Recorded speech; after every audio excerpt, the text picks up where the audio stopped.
Yeah, boy.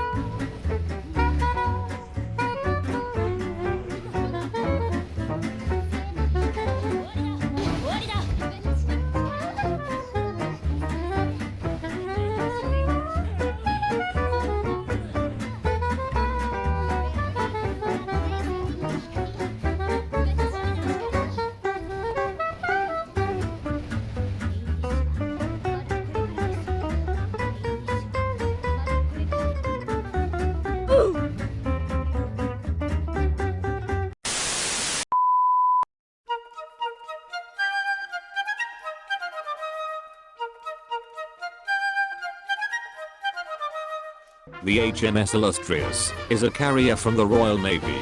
She is the main ship of the Illustrious class with her other three sisters, Formidable, Indomitable, and Victorious. The British and their names LMAO. She was launched into battle in the year 1940 and had great impact in the naval combat. She wasn't as great as her sister ship Victorious because she helped with the sinking of the battleship Bismarck. But still, she wasn't weak. She had a big impact in the Battle of Mediterranean during 1940. She was often heavily damaged, but because Illustrious is British, she doesn't care about that stuff and simply continues her duty. That's also the big advantage of the Illustrious class. They were built with big layers of armor, so most bombs that hit her don't damage her too much.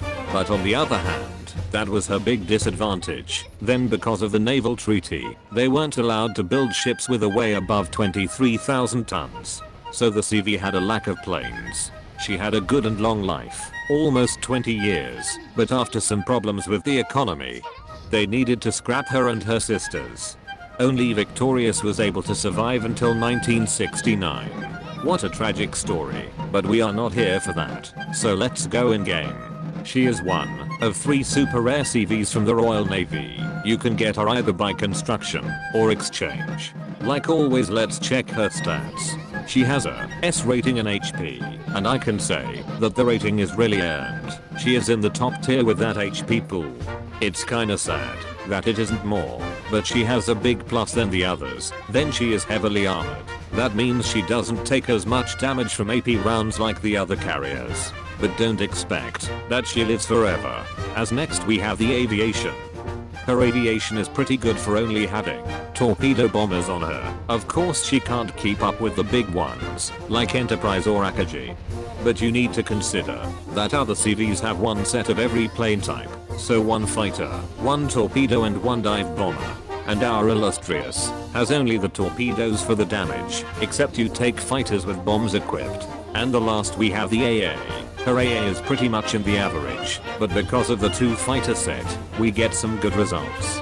With that what we heard, she sounds like our average CV, with some slightly better stats, so you probably wonder why you should pick her. Well, she has a side that most people don't see because they are too scared that her cute little Enterprise gets sent back to port. And that dark side is her perk. So, let's check her perks.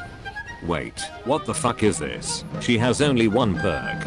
That's probably what you all think right now. Well, that little perk is the power of the Royal Navy. The perk is called Armored Carrier, and every time you launch an airstrike, it gives your Vanguard fleet a barrier that absorbs 10% of Illustrious HP. That sounds pretty nice, doesn't it?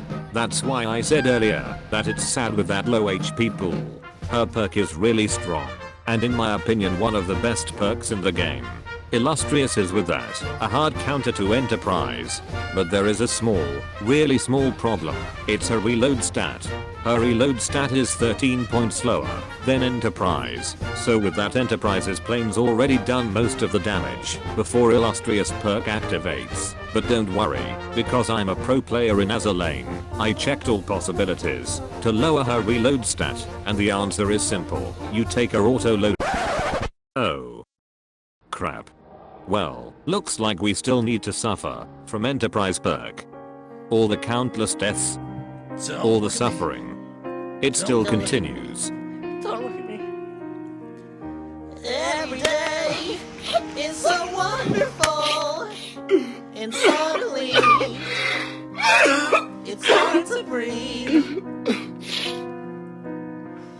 Now and then I get insecure from all the pain. I'm so ashamed. なんなのよ。私をこんなに待たせるなんて。 Wait, what was that? I almost forgot about you. If you take Queen Elizabeth into your fleet, she gives you a 15% boost in almost any stats, and gives you the possibility to overtake Enterprise with her reload. Queen Elizabeth is a really powerful ship, so if you want that she gets more attention by our guide, write it in the comments. But let's stop the talk about her perk. We want the equipment. For the fighters we have many options. It depends for what you are going. For a really good anti-air build, or a more aviation based build. So I will do a legend, and mark the equipment, what is better, for what build. So again for the fighters, I would take the Messerschmitt Me 155A. They have a good DPS with good burst, but sadly they are only made for AA. If you want fighters that can deal also good damage to ships, taking the Vought Corsair fighters is a good choice. And for all the people that want good fighters, but don't want to waste the ship damage, so with that you take the Hellcat fighters. They have average surface damage and AA, so you take the average of both sides. For the torpedo bombers, we have some good choices. You can even work out your loadout so that you compensate the choice from the fighters. What I mean by that is, if you took the Hellcat fighters, you can take now slightly worse torpedo bombers to have better stats in the air, but that's too much for a simple guide. The first choice would be the Barracuda Tier 3 bombers. They have the best damage of all the torpedo bombers, and also the best reload of all the planes. My personal recommendation would be the Blackburn Firebrand planes. They have not the great numbers like the Barracudas, but they have the advantage in the air. It is your choice. Now, the auxiliary equipment. Instead of saying what you should take for what slot, I will give you some builds that I recommend.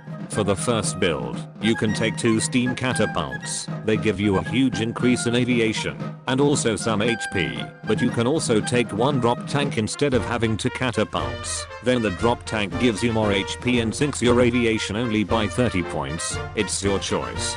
For the next one, I would take an air radar and the steam catapult. That build is the average from both sides. And as last build, I would take a repair toolkit and the anti-torpedo bulge. That build increases the survivability a lot and increases the perk usefulness.